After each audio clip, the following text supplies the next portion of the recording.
Assalamualaikum warahmatullahi wabarakatuh. Anak-anakku sekalian, berjumpa kembali dengan saya Bapak Amanat, ya, mata pelajaran Teknologi Informasi dan Komunikasi atau TIK. Pada hari ini semoga anak-anakku sekalian dalam keadaan sehat walafiat dan tidak kurang suatu apa. Amin amin ya Allah ya rabbal alamin. Baiklah, pada mata pelajaran TIK kali ini saya akan memberikan materi pelajaran yaitu tentang materi sejarah perkembangan komputer untuk kelas 7, ya, sejarah perkembangan komputer. Standar kompetensinya kali ini yaitu memahami pengguna teknologi informasi dan komunikasi. Kemudian kompetensi dasarnya yaitu mendeskripsikan sejarah perkembangan teknologi informasi dan komunikasi dari masa lalu sampai sekarang. Adapun yang menjadi tujuan pembelajaran pada materi kali ini yaitu yang pertama menjelaskan perkembangan perangkat teknologi informasi dan informasi, kemudian mendeskripsikan sejarah perkembangan perangkat teknologi informasi beserta fungsinya. Jadi saya harapkan kalian di materi ini bisa menjelaskan perkembangan tentang TIK, kemudian bisa mendeskripsikan sejarah perkembangan perangkat teknologi beserta fungsinya. Baiklah, untuk materi pertama saya jelaskan sebuah pertanyaan, apa sih sebenarnya komputer itu? Nah, komputer itu kalau dilihat dari bahasa Latin yaitu asal katanya yaitu komputer. Kemudian jika kita lihat dari bahasa Inggris, maka komputer itu asal katanya yaitu to compute. Nah, jika kita artikan ke dalam bahasa Indonesia, maka komputer itu mengandung arti yaitu menghitung. Nah, jadi komputer itu adalah alat menghitung. Selanjutnya, apa sih keistimewaan dari komputer itu? Nah, keistimewaan yang pertama, komputer itu adalah sebagai alat elektronik. Nah, kemudian dapat menerima input data. Komputer itu dapat mengolah data. Kemudian komputer itu dapat memberikan informasi. Kemudian komputer itu menggunakan suatu program yang tersimpan di memori komputer. Kemudian dapat menyimpan program dan hasil pengolahan. Kemudian keistimewaan yang berikutnya yaitu bekerja secara otomatis. Nah, itulah keistimewaan dari alat yang namanya komputer. Selanjutnya, sejarah komputer. Nah, jika kita lihat ke belakang sebelum adanya komputer yang kita gunakan pada saat ini, dulu pada zaman dahulu ditemukan pertama kali itu namanya abakus atau simboa. Nah, ini adalah awal mula adanya mesin komputerisasi, ya, komputasi. Jadi pertama kali ditemukan, sebelum komputer ditemukan, pertama kali alat yang ditemukan adalah alat ini, yaitu abakus atau simboa. Nah, jika kalian pernah melihat alat ini sering digunakan oleh anak-anak di TK, ya, taman kanak-kanak. Kemudian ada yang namanya alat Blaise Pascal, ya, alat kalkulator roda numerik ini yang dinamai itu Blaise Pascal, yaitu itu pada tahun 1623 sampai dengan 1662, ya. Ini ditemukan alat yang namanya kalkulator roda numerik atau numerical well calculator. Nah, kemudian pada tahun 1617 ada John Navier namanya, ya, seorang tokoh. Dia menciptakan namanya, ya, menemukan alat yang namanya Navier's Bonds. Kemudian 1674 seorang tokoh namanya Gottfried Leibniz itu menciptakan sebuah mesin yang namanya Leibniz Calculation Machine. Kemudian 1812 ada seorang tokoh namanya Carlos Babbage, yaitu dia menciptakan alat yang namanya Babbage Calculation Machine. Kemudian disusul lagi tahun 1890 seorang tokoh yang bernama Hermann Hollerith, yaitu dia disebut sebagai bapak komputer modern. Dan masih banyak lagi penemu-penemu yang lainnya yang berkenaan dengan sejarah-sejarah komputer. Yang selanjutnya, komputer jika dilihat berdasarkan data yang diolah, komputer itu terbagi menjadi 3 bagian. Yang pertama ada namanya komputer analog. Nah, komputer analog itu adalah komputer yang digunakan untuk data yang sifatnya kontinu dan bukan data yang berbentuk angka. Tapi komputer itu bentuknya fisik, seperti misalnya arus listrik, temperatur, kecepatan, tekanan, dan lain-lain. Itu komputer yang pertama kalau dilihat berdasarkan dari data yang diolah. Yang kedua, komputer berdasarkan data yang diolah yang kedua yaitu komputer digital. Nah, komputer digital itu adalah komputer yang digunakan untuk data yang berbentuk angka atau huruf. Nah, keunggulan dari komputer ini bisa memproses data lebih cepat. Ya, lebih cepat. Kemudian bisa juga dapat menyimpan data selama masih dibutuhkan oleh proses. Kemudian dapat melakukan operasi logika. Ya, berarti udah bisa menghitung rumus-rumus. Ya, data yang telah dimasukkan dapat dikoreksi atau dihapus. Nah, kemudian output bisa menghasilkan output dari komputer. Nah, jadi bisa dicetak hasilnya. Kemudian komputer yang ketiga yaitu komputer hybrid. Komputer hybrid itu adalah kombinasi dari sebuah komputer analog dan komputer digital dijadikan satu. Nah, ini dinamakan komputer hybrid. Ya. Nah, ini komputer jika dilihat berdasarkan data yang diolah. Kemudian ada komputer jika dilihat berdasarkan ukuran. Ini terbagi ada 6 bagian. Yang pertama ada yang namanya komputer mikrokomputer atau yang kita sering sebut adalah personal komputer, ya seperti ada CPU dan monitor itu. Nah, ini namanya mikrokomputer. Kemudian ada namanya komputer mini komputer, ya, ini komputer yang sangat mini, lebih kecil, ya. Kemudian ada small komputer, small scale mainframe komputer. Ini sangat kecil sekali komputernya, lebih kecil dari mini komputer. Kemudian ada yang namanya komputer medium komputer atau medium scale mainframe komputer. Ada yang ukuran besar, ya, atau large komputer, itu mainframe komputer. Ada juga komputer superkomputer. Itu ya banyak sekali komputer-komputer yang ditemukan dari zaman dulu sampai sekarang. Nah, ini kalau komputer berdasarkan ukuran. Kemudian jika komputer dilihat berdasarkan kegunaan. Nah, ini terbagi 2 bagian. Yang pertama ada yang namanya komputer special purpose, yaitu komputer yang dirancang untuk kebutuhan khusus, ya. Kemudian komputer ini juga program tertentu sudah tersimpan di dalam komputernya.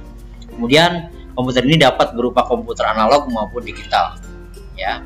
Kemudian umumnya adalah komputer analog. Kebanyakan umumnya adalah komputer analog yang dalam special purpose ini. Kemudian komputer jika dilihat berdasarkan kegunaan yang kedua yaitu general purpose komputer.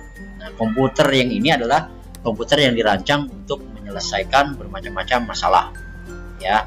Kemudian dapat berupa komputer analog maupun komputer digital. Jadi analog dan digital, ya, ada untuk jenis ini. Kemudian umumnya adalah komputer digital. Nah, pada umumnya ini komputer digital. Kalau special purpose pada umumnya adalah komputer analog. Nah, itu kalau komputer dilihat berdasarkan kegunaan. Selanjutnya di sini akan saya jelaskan tentang generasi-generasi komputer. Nah, ternyata komputer dari zaman dulu sampai sekarang itu ada generasi-generasinya, ya, yang sampai saat ini sudah mencapai 6 generasi. Nah, ini adalah generasi yang pertama, yaitu dimulai tahun 1946 sampai dengan 1959. Nah, ini adalah bentuk komputernya yaitu berbentuk vacuum tube, ya. Program ini dibuat dengan bahasa mesin yang namanya assembler. Nah, ukuran komputer ini fisiknya sangat besar dan sangat cepat panas. Nah, kemudian proses ukurannya kurang cepat. Proses loadingnya juga kurang cepat. Kapasitas penyimpanannya juga sangat kecil.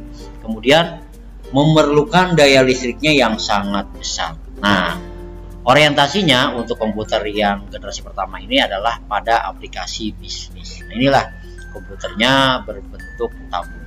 Nah, kebanyakan komputer generasi pertama ini adalah bentuknya seperti ruangan satu kamar atau ruangan lemari besar. Ukurannya sangat besar, ya. Nah, kayak gini, ya.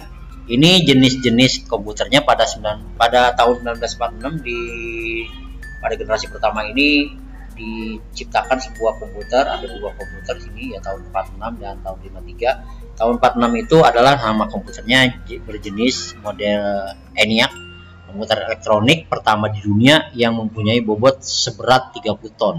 Besar sekali ya. Kemudian panjangnya juga 30 meter dan tingginya 2,4 meter. Dan ini membutuhkan daya listrik yang sangat besar, yaitu 174 kW. Lihat komputernya di samping keterangan ini seperti liswar ya, seperti lemari, ada di dalam satu gedung yang tidak bisa digotong ke sana kemari. Nah itu karena sangat besar ukurannya. Kemudian pada tahun 1953 diciptakanlah sebuah komputer yang namanya IBM 701. Komputer ini komersial berukuran besar. Ya, jadi digunakan untuk komersial sudah ya, tapi ukurannya masih sangat besar. Komputer generasi pertama yang paling populer. Nah, di tahun ini komputer ini dinyatakan adalah komputer yang paling populer ya, yang digunakan untuk komputer komersial. Kemudian pada generasi kedua, komputer generasi kedua itu awali dari tahun 1959 sampai 1964. Kemudian ciri-ciri dari komputer ini adalah sirkuitnya berupa transistor. Nah lihat ini alat-alat elektronik ya, bentuknya ini kaki dua. Nah ini yang kayak dioda gitu ya. Ini transistor bentuknya kayak gini. Nah programnya dapat dibuat dengan bahasa tingkat tinggi, yaitu dengan menggunakan bahasa COBOL, Fortran, dan ALGOL. Nah untuk jenis komputer ini kapasitas memori utamanya sudah cukup besar. Kemudian proses operasinya sudah mulai cepat daripada komputer generasi pertama. Kemudian ini membutuhkan lebih sedikit daya listrik ketimbang generasi pertama tadi. Kalau yang generasi pertama tadi listriknya membutuhkan 174 kW ya. Kalau ini udah lebih kecil dari generasi pertama. Kemudian ini juga berorientasi pada bisnis dan teknik. Itu ya. Nah, ini adalah ciri-ciri dari komputer generasi kedua. Kemudian jenis komputer yang generasi kedua itu contohnya seperti ini. Bisa kalian lihat di samping kiri dari keterangan ini bahwa komputer yang paling banyak digunakan pada generasi kedua ini adalah komputer yang IBM jenis 401. Untuk aplikasinya itu masih ditujukan untuk aplikasi bisnis. Kemudian ada juga komputer yang IBM 1602 dan IBM 7094 untuk aplikasi tekniknya. Ya, kalau untuk yang bisnisnya yang ini, kemudian yang ini IBM 1602 dan IBM 7094 ini digunakan untuk aplikasi teknik. Nah, inilah ciri-ciri dari komputer generasi kedua. Kemudian generasi yang ketiga, ciri-cirinya adalah ya dimulai tahun 1964, 1970 dan ciri-cirinya adalah sebagai berikut. Nah, ini contohnya, ini adalah sebuah chipset ya, kayak chipset atau sirkuit. Ini bentuknya seperti apa namanya, keramik ya, tapi di bawahnya ada kaki-kakinya, banyak kakinya. Ini kaki-kakinya. Nah ini sudah menggunakan IC atau integrated circuit. Nah untuk komputer generasi ketiga ini pemrosesannya lebih cepat lagi ketimbang dari yang generasi kedua. Kemudian kapasitas memori juga lebih besar lagi daripada yang generasi kedua. Penggunaan listriknya juga lebih hemat ya dari yang sudah. Kemudian bentuk fisiknya juga lebih kecil. Nah, dan ini banyak bermunculan aplikasi software. Udah banyak software-softwarenya ya. Nah, ini adalah ciri-ciri komputer generasi yang ketiga. Kemudian untuk jenis komputernya yang dibuat untuk generasi ketiga ini adalah pada tahun 64 ini dibuat IBM jenis S360, komputer generasi ketiga pertama yang digunakan untuk aplikasi bisnis dan teknik. Nah ini yang digunakan adalah model IBM S360 ini.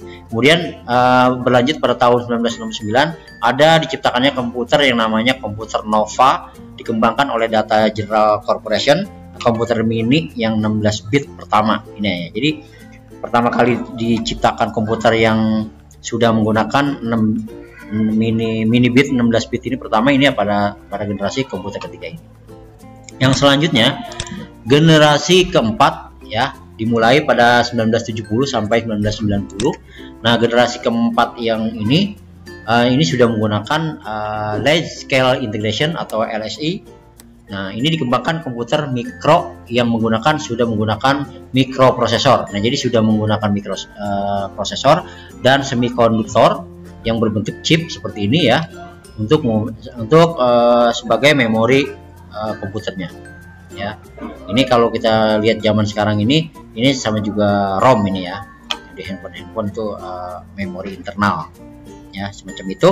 Nah, adapun jenis komputernya, model komputernya yang diciptakan pada komputer generasi keempat ini, yaitu diciptakan komputernya seperti gambar ini ya. Diciptakannya modelnya IBM 370, komputer generasi keempat yang pertama ini ya, IBM 370 pada generasi yang pertama ini diciptakan yang ini.